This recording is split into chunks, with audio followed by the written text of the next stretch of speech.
Man, this is another fight where I've changed my mind and changed my pick twice within the past hour before going into this video. We've got Floyd Schofield, 18 wins and 0 losses, taking on Tevin Farmer, 33 wins, 8 losses, 1 draw, and 1 no contest. Floyd Schofield is a hot prospect. He is one of Golden Boy's most promising young fighters. Oscar's very high on him. A lot of the boxing community is very high on him. And it was it was a shocker when Floyd Schofield decided to schedule a fight against Shakur Stevenson on that Beterbiev versus Bivol 2 undercard. A lot of people were blown away, like, what the hell is Floyd Schofield doing? Like, his career is going great. He's incrementally getting, better opponents in the ring with him, but no world beaters, no title challengers, no champions, nothing like that. No former champs, nothing like that. Floyd Schofield has been slowly increasing his opponent quality. I mean, last fight that he had a tougher fight than usual. He got dropped against Rene Guidon. Now, he won the fight via wide decision, but he has not fought anywhere near the caliber of Shakur Stevenson. So it was like, what the hell is he doing? Again, it sounds like career sabotage. Like, there was no one who didn't think that Shakur Stevenson was going to wipe him out. So it almost came as no surprise when on the week of the fight, Floyd Schofield pulled out. He cited, health reasons. He even had a picture of him in the hospital. Like, he looked like he was in bad shape in that picture. But as realistic as that possibility probably was, it still had a lot of the boxing community like, yeah, there was no way he was going to get in the ring with Shakur Stevenson. So then he makes another fight, this time on the Jake Paul versus Julio Cesar Chavez Jr. undercard, and it's against Tevin Farmer. Not somebody as good, at least as far as we know, not somebody as good as Shakur Stevenson, although we still have to see Shakur Stevenson in this upcoming fight against William Zepeda, whom Tevin Farmer has now fought twice.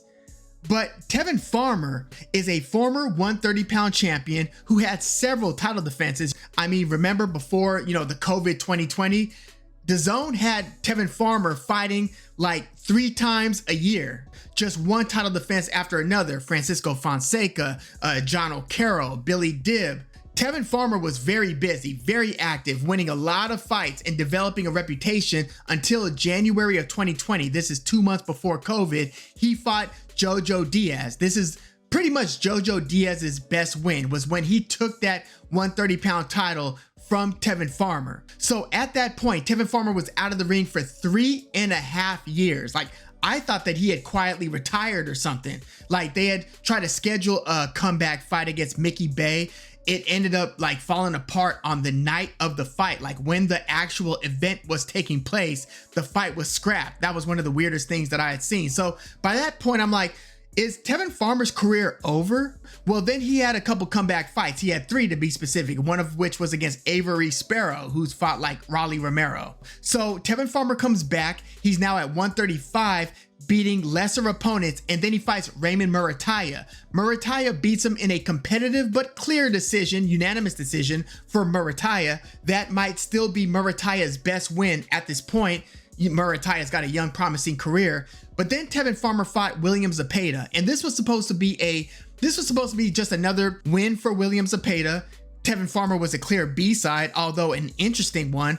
But Tevin Farmer ended up giving William Zepeda all he could handle. This ended up being a split decision that some thought could have been a draw. It was a 10-rounder. Tevin Farmer dropped William Zepeda, and I was just astounded by how he was able to hang in the trenches, in the phone booth, if you will, and able to counter and time William Zepeda, like throwing beautiful straight left hands, hitting him with nice hooks, going to William Zepeda's body, not as viciously as Zepeda was going to Tevin Farmer's body, but this ended up being a dogfight, battle of attrition. And again, Tevin Farmer stood his ground. He was even backing Zepeda up. And that kind of got me thinking, maybe the way to fight William Zepeda isn't to try to move away from him or move around, but to stand your ground and walk him down. That is largely what Tevin Farmer was able to do. Now, William Zepeda obviously won his share of rounds. He won the fight. But this was a much more competitive fight than I think anybody thought. this would be. It was such a good fight that they ran it back. And in the rematch, I thought that it looked like it was clear that Tevin Farmer hurt his hand, his arm, his shoulder, something to where he was wincing. He stopped throwing with one of his hands for like multiple rounds, and it just looked like he was injured early in that fight. Even after the round, one of the early rounds, he walks back to his corner and kind of winces and shakes his head before dropping back onto his stool. So I'm thinking, damn, is Tevin Farmer even gonna go the distance, make it the distance in this fight? Well, not only did he make it the distance, but he finished strong. He had William Zepeda hurt super badly, like towards the end of that fight. I think in the final round, he had William Zepeda badly wobbled in the 11th and 12th round. So William Zepeda looked like he was pulling away on the scorecards. He looked like he might have been on his way to a stoppage over Farmer. But the second half of the fight, totally different story. Farmer rallied back, and this ended up being a majority decision win for William Zepeda. So in two fights between Zepeda and Tevin Farmer, you had a split decision win for Zepeda and a majority decision win for Zepeda. So both of those fights ended up being super competitive. And here we are just 3 months later, and we've got Floyd Schofield versus Tevin Farmer. I'm thinking, again, what is Floyd Schofield doing? Like, he must really want the smoke. I mean, this isn't Shakur Stevenson, but damn, Tevin Farmer, when you compare that to the guys Floyd Schofield has been fighting, this is, look, to say that this is a step up in class is an understatement, all right? This is like a total out of this world jump in class for Floyd Schofield. Now, again, Tevin Farmer does have a loss to Jojo Diaz, so it's not like he's an A+ level guy, but I feel like he's been stronger at 135 than he was at 130. And he's 34 years old, so there is that, right? We've got a 22-year-old against a 34-year-old, but this 34-year-old looks like, at least performance-wise, he might be seeing a new peak in his abilities and in his performances. Like, I don't know if Tevin Farmer has been better than he was in those two losses to William Zepeda. I mean, we all saw what William Zepeda did with Jojo Diaz, and he was coming off of just destructive wins against Mercito Hesta, Maxie Hughes, stopping them both before the midpoint of those fights. And he destroyed Giovanni Cabrera, who gave a really good fight to Pitbull Cruz.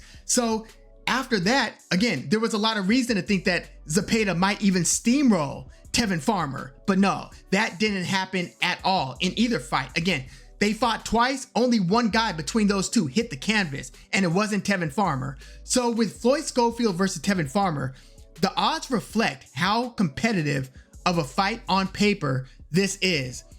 But a couple questions that I have are, how sick was Floyd Schofield, and is he back to 100% physically?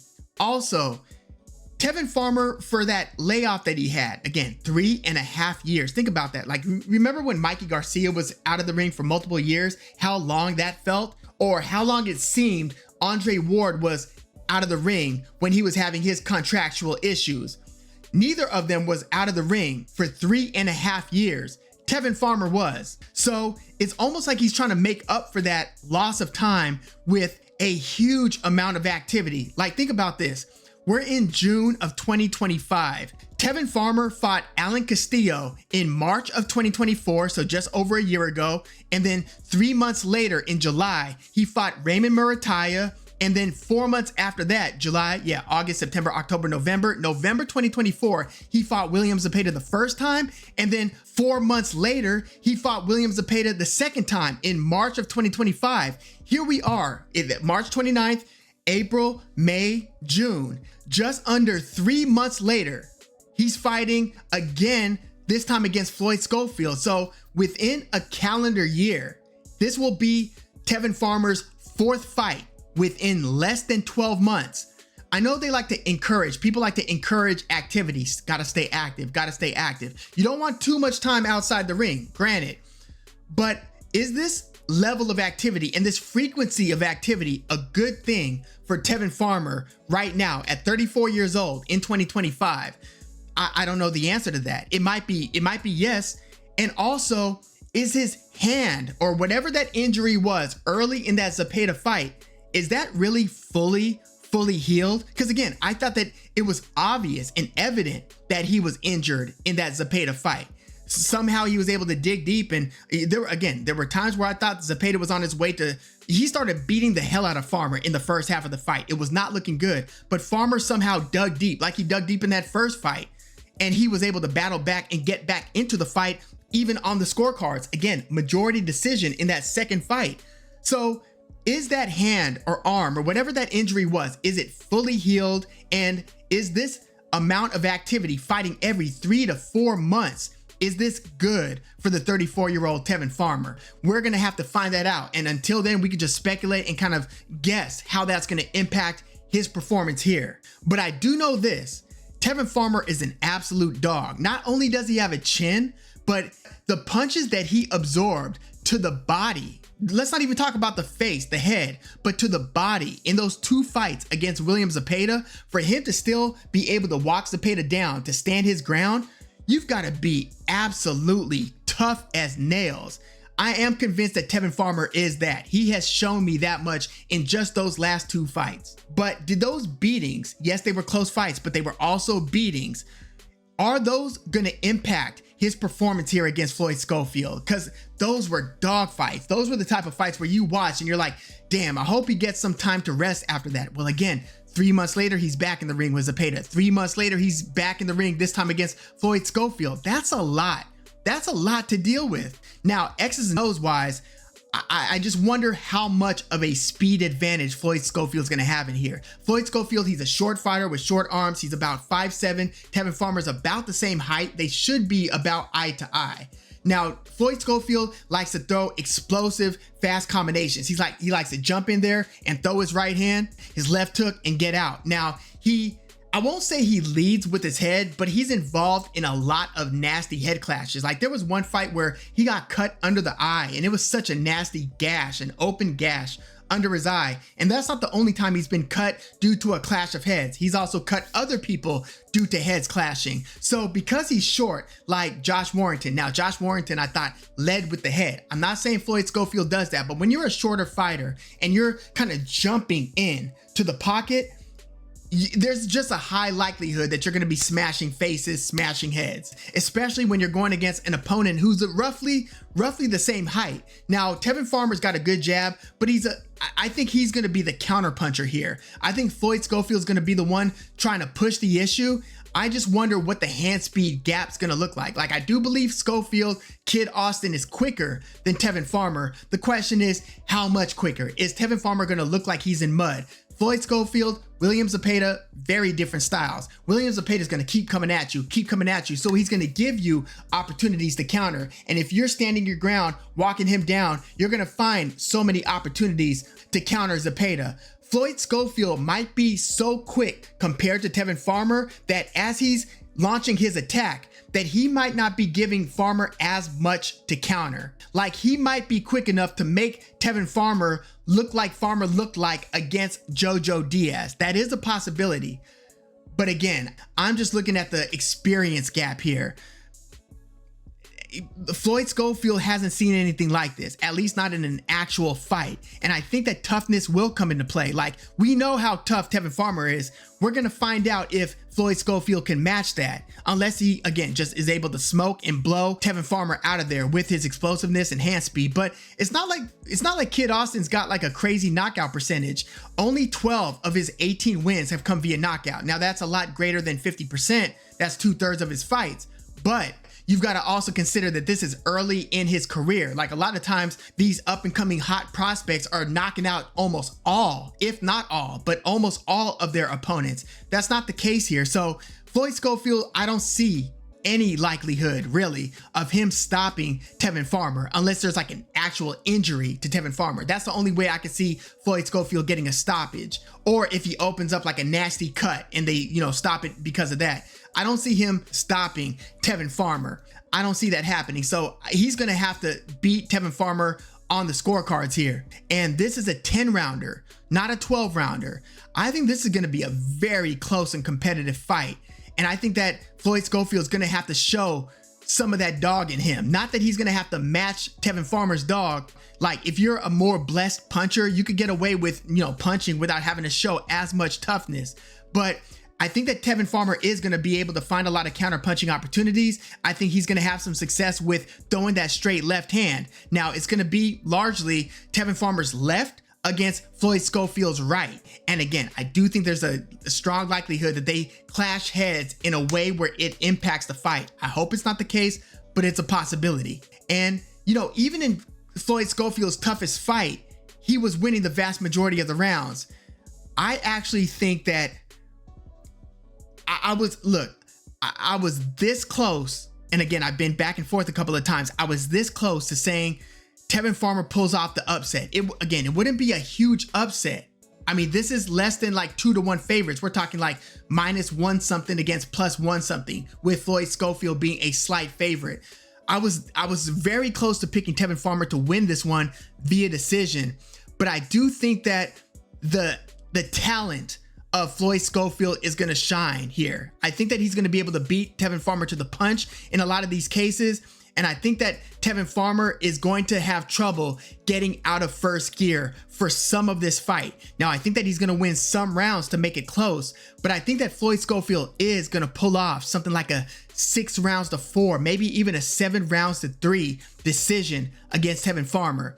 He's going to have to show and prove here. Like, again, I wouldn't be surprised if Farmer does win this, but I'm picking Floyd Schofield to pull off the decision win against, again, the former 130-pound champ, the much more experienced, the guy coming off of 2 razor close decisions against William Zepeda.